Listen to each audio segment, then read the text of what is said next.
faithfully delivering value, interpreting great books from around the world. Hello, this is Sally's Book Talk. Today, the book we'll interpret for you is Helter Skelter. This book is one of the best-selling true crime books ever, chronicling the Manson family murders case, including the investigation and trial. Have you heard of this case? Feel free to leave your thoughts in the comments. In August 1969, two shocking murders happened in Los Angeles, USA. The killers were a cult called the Manson Family, led by Charles Manson, who claimed to be Jesus. He brainwashed young men and women to control them.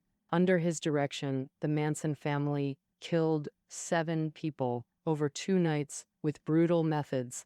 One victim was shot twice, stabbed 51 times, and hit 13 times in the head with a gun.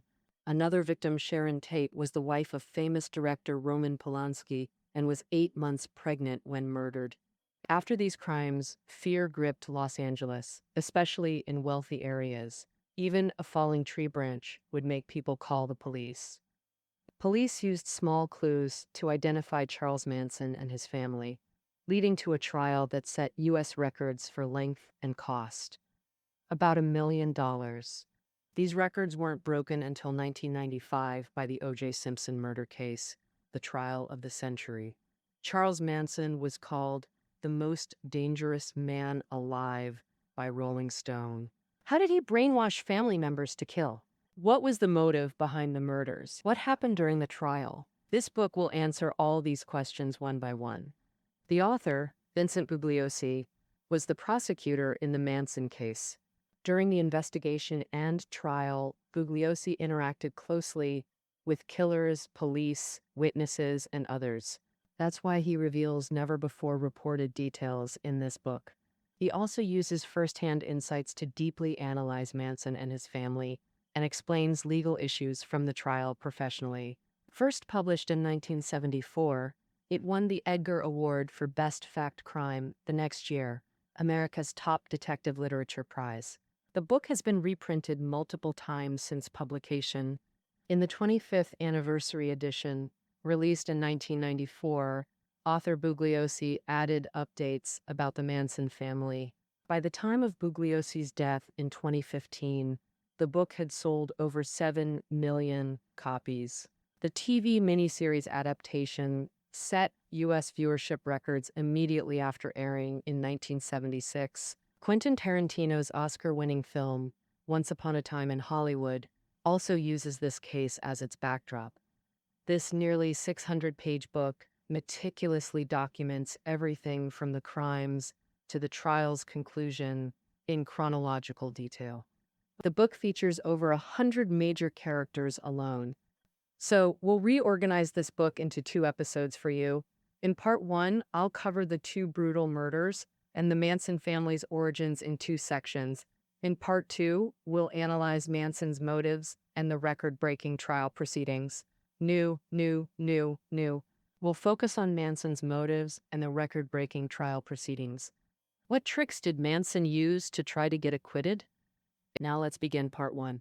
Bloody murder. In the early hours of August 9th, 1969, Beverly Hills in Los Angeles was unnervingly quiet.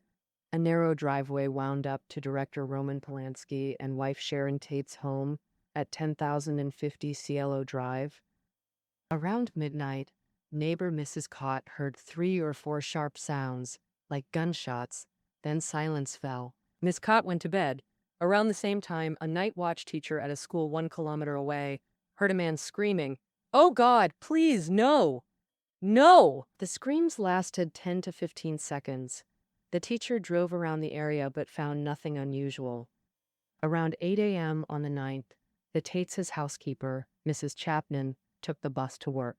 She reached the gate and immediately noticed something like a telephone wire had been cut. Dangling from the gate, it made Mrs. Chapman increasingly anxious. She opened the gate and walked 30 meters to the house, where blood was everywhere in sight. Police arriving at the Tate residence discovered 5 bodies, all Caucasian victims. 26-year-old hostess Sharon Tate lay on her side in front of the sofa, stabbed 16 times. 5 wounds were fatal, her heart, lungs, and liver all pierced. Sharon Tate was a beautiful blonde actress who had appeared in several films. In 1966, she met Polanski in London and landed the lead role in his film, The Fearless Vampire Killers. After an audition where they fell in love, they married in London in 1968.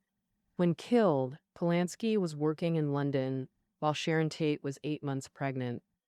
Since late-term pregnancy restricts air travel, Tate had returned to the U.S. earlier.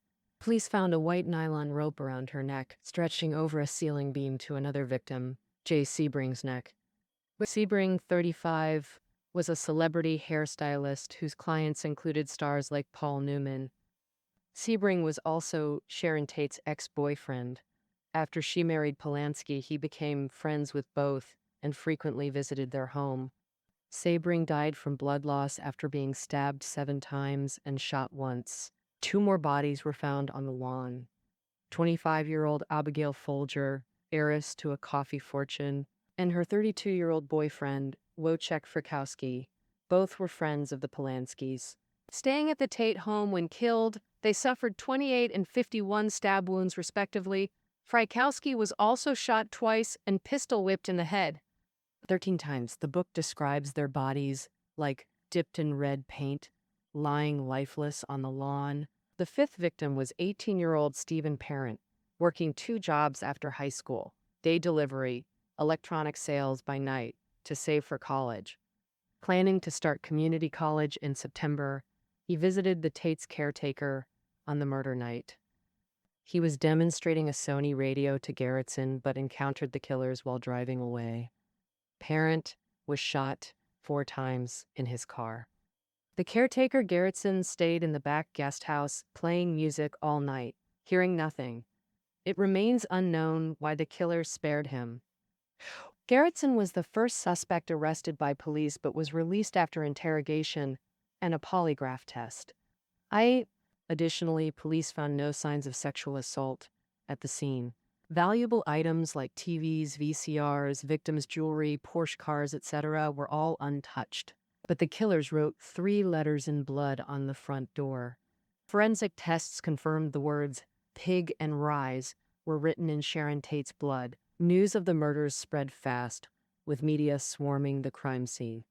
One officer described the horrific scene as resembling a ritual sacrifice. Thus, Sharon Tate's brutal murder became front-page news, while the killing spree continued. On August 10th, one day after Tate murders, another killing occurred in Los Feliz, another wealthy LA neighborhood. The victims were Leno and Rosemary LaBianca, a married couple. Leno, 44, was Italian-American and president of a Los Angeles supermarket chain. His 38-year-old wife, Rosemary, owned a clothing boutique and was financially well off. They were last seen in the early hours of the 10th, buying a newspaper near home while driving back. That evening, their children found their parents' bodies.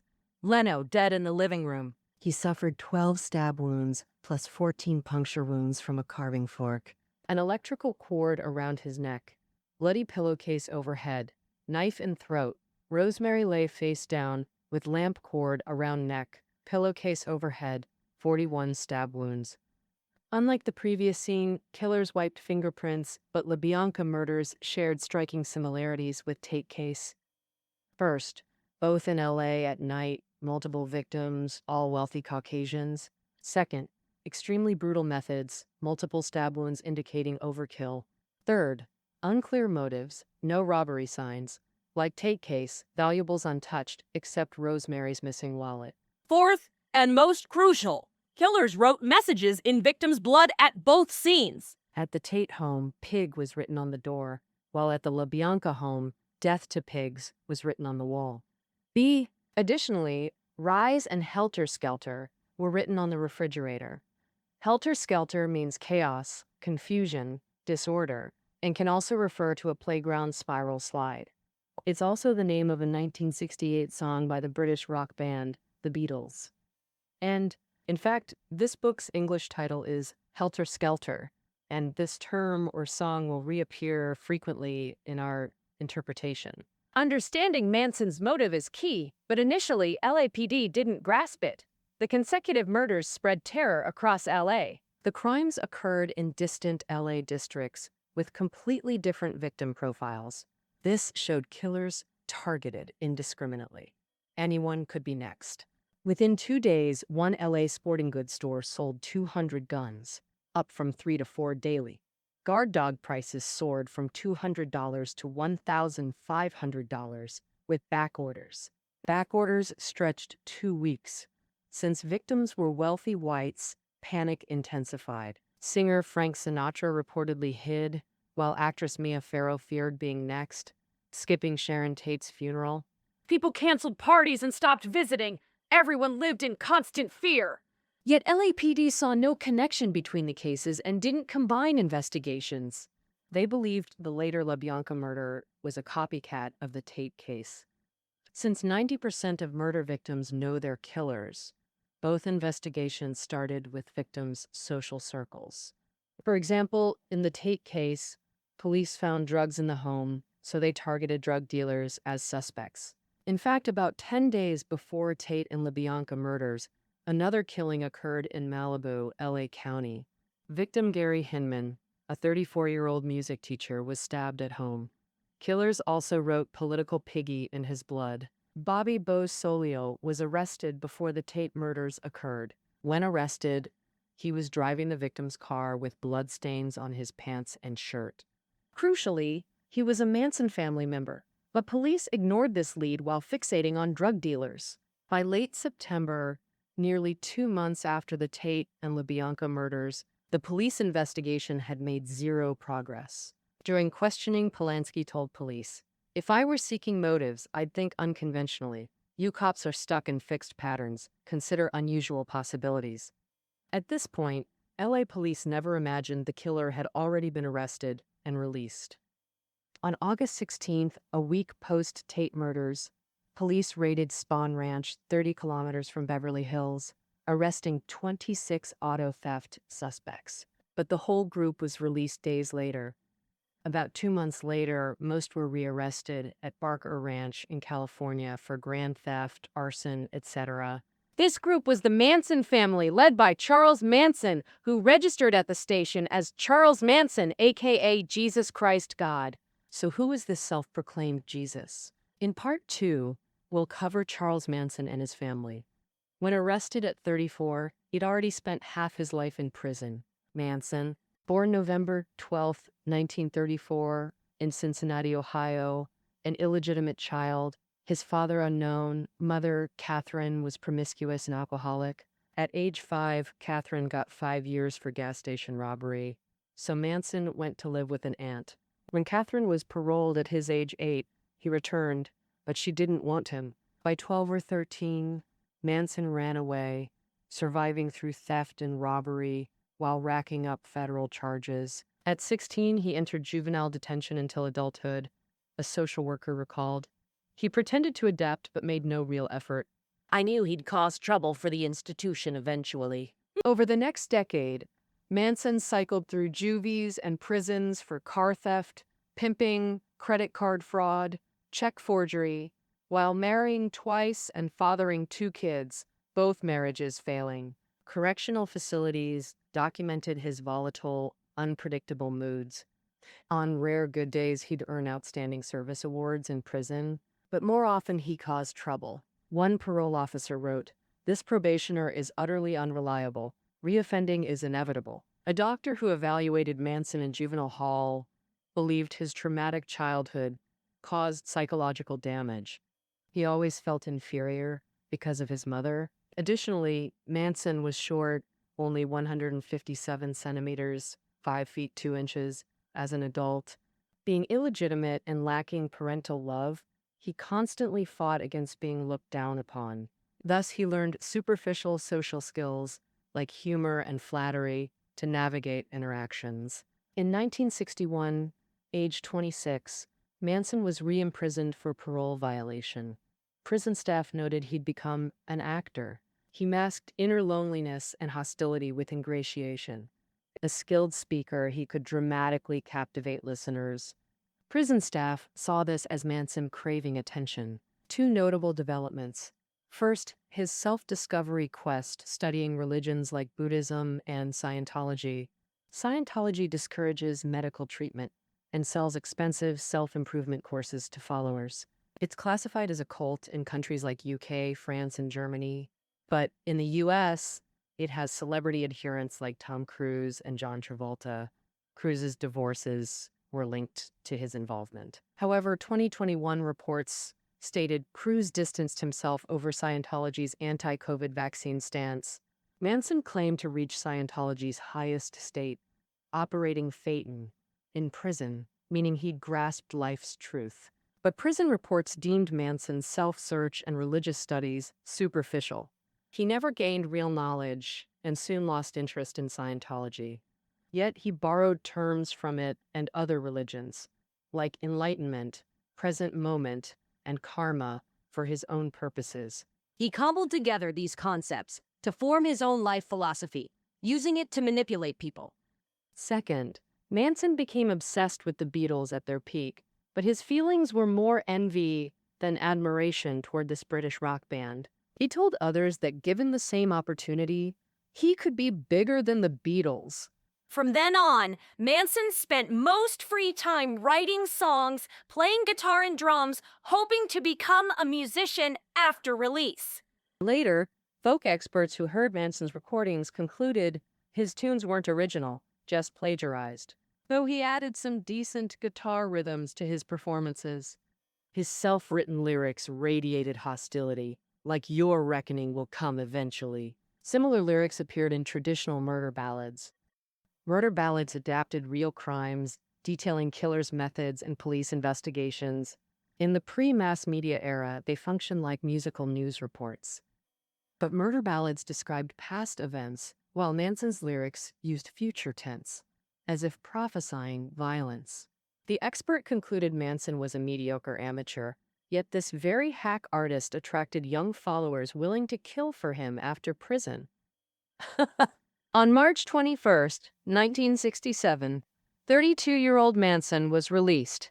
He went to San Francisco, first begging on streets, then leeching off Mary Berner, a librarian, while bringing more girls to live with them. Thus, the Manson family was born. The thriving hippie culture became fertile ground for Manson. San Francisco's Haight-Ashbury district was the epicenter of the hippie movement. In the 1960s, waves of young Americans flocked there for gatherings, drugs, concerts, and utopian living experiments. Manson later said in interviews that when he performed in parks or streets, people smiled and gathered around him. These young hippies, naive, craving belonging, embraced counterculture, so Manson's prison record became an asset, not a stain. Soon, Manson acquired an old-school bus and traveled across America with 8 or 9 young followers. In August 1968, a year before the Tate murders, they arrived at Spahn Ranch in Los Angeles, originally a Western film set but now abandoned. The ranch owner, George Spahn, was 80, nearly blind, with none of his 10 children nearby. Manson exploited this. He asked Spahn to stay a few days. Spahn didn't know Manson brought 20 to 30 people who intended to stay permanently. To placate Spahn, Manson assigned only one girl, nicknamed Squeaky, to care for him, even making the 19-year-old sleep with him. At the ranch, the family survived on handouts or dumpster-divvied expired food like cheese and eggs, while stealing credit cards. Manson was the absolute authority in the family. He dictated mealtimes. No one touched utensils until he sat. Manson brainwashed members through multiple psychological controls. First was sex. He'd convince plain-looking girls they were beautiful. Sex orgies were commonplace in the family. A San Francisco doctor noted each new girl had been bound by middle-class morals. Manson erased those constraints, freeing them from societal norms. Manson recruited girls to lure boys. Attractive boys then recruited new girls to devote themselves to him. The second method was drugs. Under the guise of freeing minds, Manson gave members hallucinogens that made them highly suggestible. After dosing, he'd brainwash them about devoting oneself to love. Of course, Manson embodied the ultimate cosmic love. He told followers, only by abandoning the self could one merge with all things. Paul Watkins, the family's second in command, revealed Manson took smaller hallucinogen doses than others, proving he knew their effects. On the murder nights, the killers took no hallucinogens or drugs. Manson wanted them sober to fulfill their mission. The third control method, daily, repetitive indoctrination. For example, all selves must die. Life has no boundaries. Death is illusion. You can't do wrong. Whatever you do is meant to be. It's karma. These doctrines eroded moral boundaries. If nothing's wrong and death is imaginary, why not kill? Manson stated in court. Repeat anything enough, you can convince anyone, especially without alternative information sources. Hence his fourth method, isolation. Fitz Spawn Ranch was near total isolation. No newspapers or clocks. Manson built his society in this timeless void. He alone dictated the rules of this society. Naturally, members' inherent traits amplified the control's effectiveness. For the author, the family peaked at over 100 members with a 1-to-5 male-to-female ratio. Many came and went, rejecting Manson or sensing danger. Core members numbered just 25 to 30. Almost all harbored pre-existing hostility toward parents or society. Many used hallucinogens before joining. Average age around 20, adrift with nowhere to go. Take 21-year-old Susan Atkins, one of Tate murderers. Susan's mother died of cancer during her teens. She constantly fought with her father, dropped out of high school, became a prostitute, lived transiently, was a gangster's mistress. Her father repeatedly petitioned courts to institutionalize his rebellious daughter. Post-murders, Susan's father implied in interviews, had courts locked her up, tragedy might have been prevented. Essentially, Susan was already homeless before meeting Manson. When first encountering Manson, she lived in a San Francisco drug den with addicts. One day, Manson walked into the living room, sat down, and started playing guitar. Susan thought he sang like an angel. When Manson seemed to read Susan's mind and encouraged her to play guitar too, Susan thought, he actually knows my thoughts. She felt Manson was the one she'd been searching for, immediately knelt and kissed his feet, becoming one of his most devoted followers. Another family member, Linda Kasabian, recalled that upon first meeting, Manson pointed out she was troubled by her father, which shocked her because she truly disliked her stepfather. 20-year-old Linda felt Manson could see into her heart, and soon she fell in love with him. Linda said there was something about Manson that could control people. He was incredibly powerful. Similarly, Greg Jacobson, a talent scout from LA, was once drawn to Manson's so-called philosophy and got close to the family. Jacobson said, Manson had 1,000 faces and could resonate with all kinds of people with different needs. Many followers thought Manson had mind-reading powers, but the author notes it was just Manson's deep understanding of human nature from years of crime and prison life. Every runaway girl hanging with addicts likely had issues with her father. Every wanderer might be searching for something missing. Manson would find what they needed and fulfill those desires. If they needed a father, Manson played the father figure. If they wanted a leader, Manson hinted he was Jesus Christ. He claimed to have lived 2,000 years ago and died on the cross. He especially loved telling family members a story. Once, after taking hallucinogens, he felt crucified with the Virgin Mary weeping at his feet.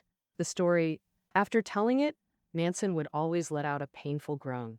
Coincidentally, Manson's surname breaks down to man and son, meaning son of man. Jesus Christ sometimes called himself the Son of Man, which undoubtedly helped Manson solidify his divine status. In summary, Manson provided his family members with a sense of belonging, and through drugs, sex, and constant indoctrination, made them believe he was their only God, obeying all his commands unconditionally, constantly challenging legal boundaries under his leadership.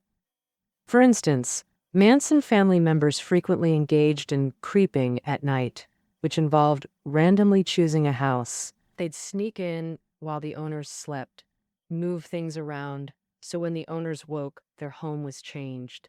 While creeping, Each member carried a knife. If begged or scavenged food was insufficient, they'd resort to theft or robbery. In the end, they became infamous murderers feared across America. Okay, up to this point, we've discussed the murder cases and how the Manson family formed. As mentioned earlier, after the Tate and LaBianca murders, the Manson family's ranch was raided twice by police for suspected grand theft and arson.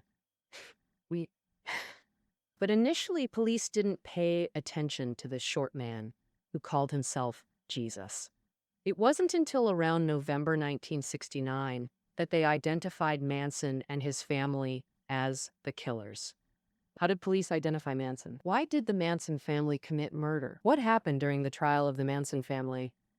And we'll explore these in the next episode. After listening to this part, what are your thoughts? What about Charles Manson and his brainwashing techniques? Feel free to leave comments and discuss with us. That's the end of part 1 of Hollywood Past for you. Listening notes are below the audio. See you next time.